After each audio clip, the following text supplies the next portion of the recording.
Have you ever felt like a chapter was missing from a story you thought you knew? We are taught the story of Christianity through the lens of Jerusalem and Rome, of apostles and empires. But what if there is another story? A hidden chapter, protected for millennia not by emperors or popes, but by the quiet devotion of monks in mountain monasteries.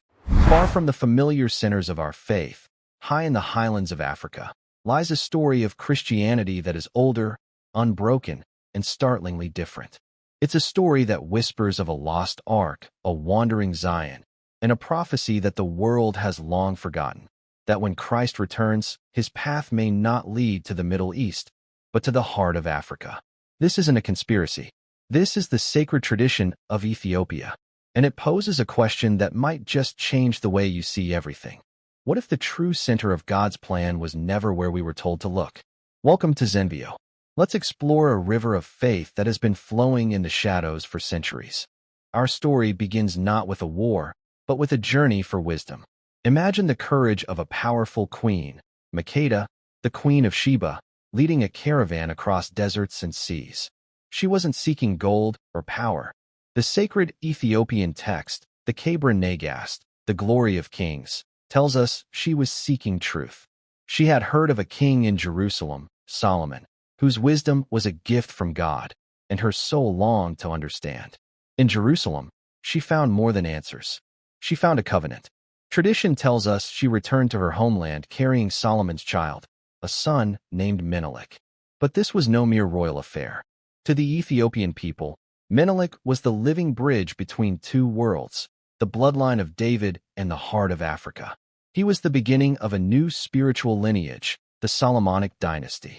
When Menelik came of age, he journeyed to Jerusalem to meet his father. And it is here that history pivots into sacred mystery. For sacred tradition tells us that when he returned to Ethiopia, he brought with him the most holy object on earth, the Ark of the Covenant.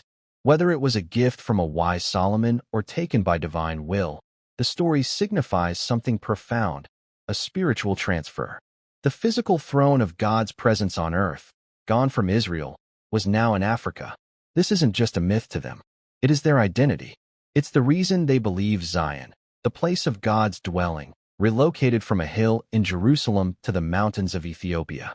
Part 2. The Heartbeat in a Hidden Chapel. This covenant journey leads us to a single, silent place in the ancient city of Axum. Here, in a small, unassuming chapel next to the Church of St. Mary of Zion, rests what Ethiopians believe is the Ark itself. Think of the silence. In a world that puts everything on display, the most powerful object in biblical history is hidden. It is not guarded by armies or laser systems, but by the solitary prayer of one man, the guardian of the Arkansas. He is a monk, chosen for life, who will never again leave the chapel grounds. He lives, prays, and will one day die beside the holy object entrusted to him. No one is permitted to see it. Not presidents, not patriarchs, not even the highest priests. This sacred hiddenness is what makes Ethiopia's claim so different. They are not trying to prove anything to the world. They are simply protecting a presence. For them, the Ark was never lost, so it never needed to be found. Its presence is felt not in a museum display, but in the vibrant faith of the people, in the colorful processions of Timkat, where replicas are carried through the streets with joyous reverence. It forces us to ask a deeply empathetic question. What does it mean to protect something so holy? Perhaps it means you don't show it to the world. You simply live your life in its presence. Part 3. Heaven's Rhythm, Earth's Clock. What if our frantic pace of life has caused us to lose God's rhythm? In Ethiopia, they believe they never did. The Ethiopian calendar is a living artifact. It runs 7 to 8 years behind the Western calendar we all use. This isn't an error. It's a conscious act of preservation. Their calendar is deeply rooted in ancient scripture, including the Book of Enoch, which is part of their biblical canon. It has never been altered by popes or emperors. It is a sacred clock, marking time not according to human events, but according to a divine schedule of feasts, fasts, and jubilees. Many Ethiopian theologians believe that the second coming will align not with our modern calendar, but with this ancient, sacred rhythm. It's a humbling thought. Could it be that while we've been anxiously watching the world's clocks, we've been ignoring God's? Their calendar suggests that we might not be in the season we think we are. And if they hold the true timeline, what are we counting down to? Part 4. A faith forged in fire. This unbroken rhythm of time is matched by an unbroken faith, a faith that has been tested by unimaginable suffering. If Ethiopia's claim to a divine destiny seems bold, it is a boldness born not of power, but of pain. For centuries, much of Africa was silenced, its people enslaved, its history dismissed.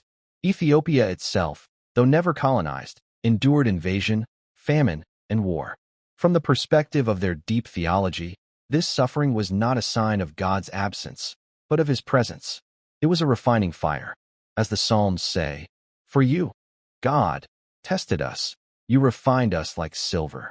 This is the heart of their resilience. Suffering is seen as a divine preparation, a purification of purpose. This idea echoed across the ocean, influencing the Rastafarian movement in Jamaica, which saw Ethiopia's last emperor, Haile Selassie, as a messianic figure. His titles, King of Kings, Lion of the Tribe of Judah, were taken directly from Scripture.